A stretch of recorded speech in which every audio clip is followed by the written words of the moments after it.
New reaction to a rare interview with Steve Bannon, the White House chief strategist, slamming white supremacists as well as opponents within the Trump administration in a conversation with a progressive website. Bannon dismissed what he calls ethno-nationalism, saying, quote, "These guys are a collection of clowns." And on his adversaries at the Departments of State and Defense, Bannon said, oh, they're wetting themselves. Karl Rove, former White House Deputy Chief of Staff to President George W. Bush and a Fox News contributor. Good morning, Karl. Morning, Shannon. Okay, so a quote from the American Prospect, where this original big, wide-ranging interview that Mr. Bannon now says he thought was off the record. I'll let you address that. A quote from that says, either the reports of the threats to Bannon's job are grossly exaggerated and leaked by his rivals, or he has decided not to change his routine and to go down fighting. Which do you think it is? Well, hard to say. If he thought this was off the record, that's in many ways even more disturbing. He calls up a left-wing journalist and says, the president's wrong on Korea.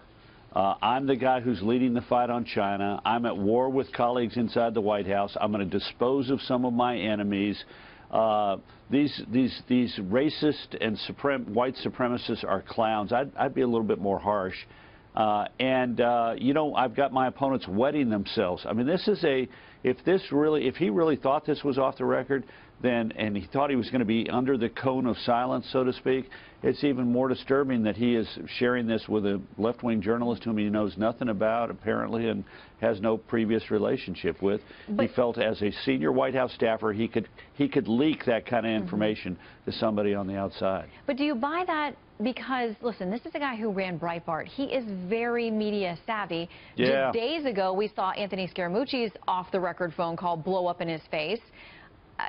You know, do you think Bannon knew better? Because a lot of people are having a hard time believing this, that he ever thought this was off the record. Well, that's the other alternative. I tend to believe that I believe you're right, that he's media savvy enough to know that unless he explicitly says this is off the record and gets agreement from the reporter in question that it's off the record.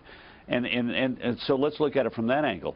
He thinks that he is so full of himself that he thinks that he can diss his colleagues inside the White House and the administration, that he can say on the record that the president is wrong on one of the most important issues facing the country, namely Korea, and that he can depict himself as the only true believer on the China trade issue, and the rest of his opponents inside the administration as bedwetters, and lay out a strategy, and that nothing will happen to him. That this, in a way, is even more dangerous because it's an affront to the president's leadership. It's to say, you know what, I'm bigger than you are.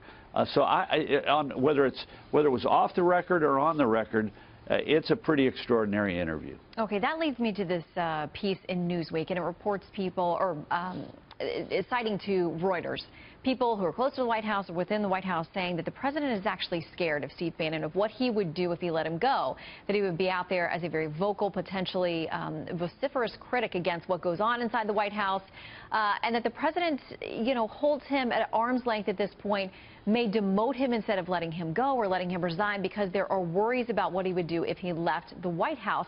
The other day when asked about him, the president said he's a good guy, he's not a racist, but he said we'll see what happens to him. Do you think that the president, or this was a message to the president, that you should be scared of me?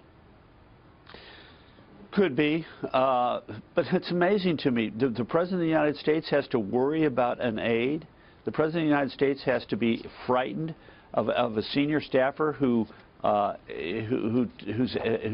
attitude towards the president is so dismissive and so demonstrably insubordinate. I mean, it's very strange that this White House mystifies me in so many levels, but now I understand better why everybody in the White House leaks against each other, because apparently the president is willing to tolerate it.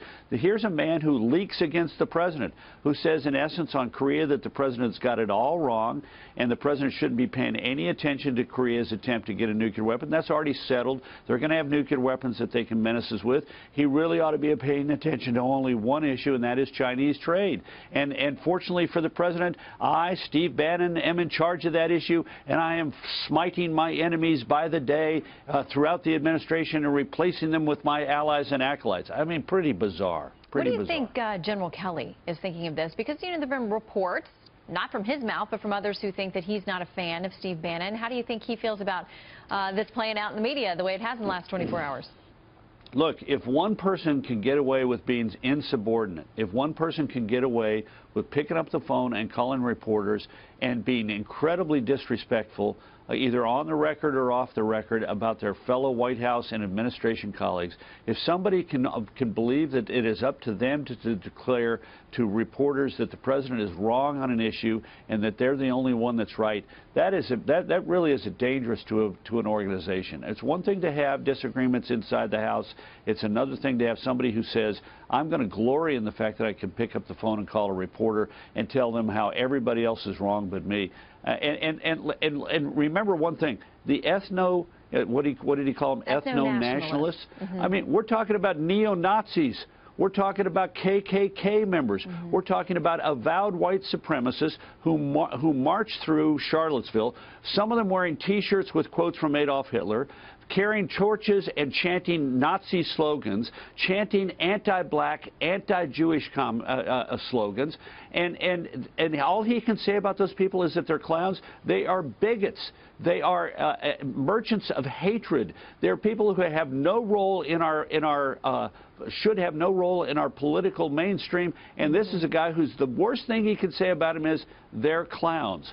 This is a man who gloried in the fact that he made the so-called alt-right, that he gave them a platform, he said, at Breitbart News. It's clear that he doesn't understand how hate-filled these individuals are and how they ought to be not just simply dismissed as clowns, but condemned as what they are, which are racist bigots who do not represent the values of our great country. Yeah, and when asked about his connection to them, he said he's not a white nationalist, he's a nationalist. So that is his explanation. Carl, always good to see you. Thanks so much.